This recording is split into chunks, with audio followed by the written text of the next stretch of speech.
అందరూ నమస్కారం. OG fever మొదలైంది ప్రపంచవ్యాప్తంగా. పవన్ కళ్యాణ్ అభిమానులకే కాదు, ఓజీ ఫీవర్ వైసీపీ కూడా తాకింది. కాబట్టే తాడేపల్లి ప్యాలెస్ నుంచి అన్ని జిల్లాల్లో ఉన్న వైసీపీ అభిమానులు కూడా ఓజీ ఫీవర్తో వణుకుతున్నారు. ఇందాకే మాజీ మంత్రి, మాజీ ఎమ్మెల్యే అంటే ఆయనే అంబటి రాంబాబు, ఆయన శాఖ మీద అవగాహన లేదు, పట్టు లేదు. ఆయన నియోజకవర్గం మీద, ప్రజల మీద ప్రేమ లేదు. కానీ పవన్ కళ్యాణ్ గారి అభిమానులు అంటే చాలా ప్రేమ ఉంది. పవన్ కళ్యాణ్ గారు అన్న భక్తి ఉంది ఆయనకి. ఆయన కూడా భక్తులే. ఎందుకంటే సినిమా రివ్యూలు ఇస్తున్నాడు వచ్చి. పవన్ కళ్యాణ్ గారి సినిమా గతంలో అలా ఉన్నాయి, ఇప్పుడు ఇలా ఉంది. ఆ ఓజీ ప్రొడ్యూసర్ గురించి, డైరెక్టర్ గురించి బాగా మాట్లాడుతున్నాడు. కానీ ఆయన చెప్పాల్సిన విషయం మర్చిపోయాడు. ఓజీ అభిమానులు అంటే మేము పవన్ కళ్యాణ్ అభిమానుల గురించి చెప్పలా, అందరి గురించి చెప్పు, మా గురించి చెప్పు. తెలుసు కదా, మొన్న ఎన్నికల్లో చూపించాం కదా మా బలం ఏందో, మా సత్తా ఏందో. అలా ఉంటుంది పవన్ కళ్యాణ్ అభిమానులు.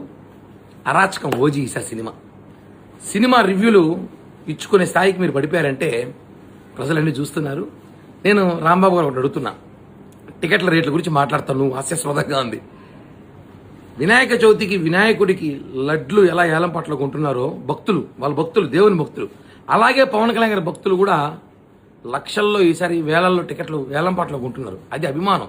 ఆ డబ్బులు మేము ప్రజలకు ఉపయోగపడుతుంది. వేలల్లో కొంటున్నా, లక్షల్లో కొంటున్నారంటే అర్థం చేసుకో. నువ్వు ఏదో టికెట్ల గురించి, రేట్ల గురించి మాట్లాడతావు, 700, 800 అనేసి.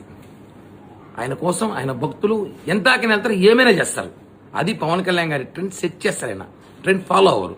ఇప్పుడు ఈ టికెట్లు ఏలం పడని దేశంలో నంబర్ 1 మేమే అనుకుంటా. కాబట్టి తెలుసుకో, నీకు కూడా సినిమా ఇప్పుడప్పుడు చూడాలని పెహదాలు ఆడుతున్న సంగతి నాకు తెలుసు. రేపు టికెట్ పంపిస్తున్నా, ప్రీమియర్ షోలో కలుద్దాం. మర్చిపోయా, గోడల మీద బాతులు వంగి చూడొద్దు, దొంగతనంగా ప్రతిసారి చూసినట్టు. సినిమా టికెటే పంపిస్తా, వచ్చి ప్రీమియర్ షోలో కలుద్దాం. జై హింద్.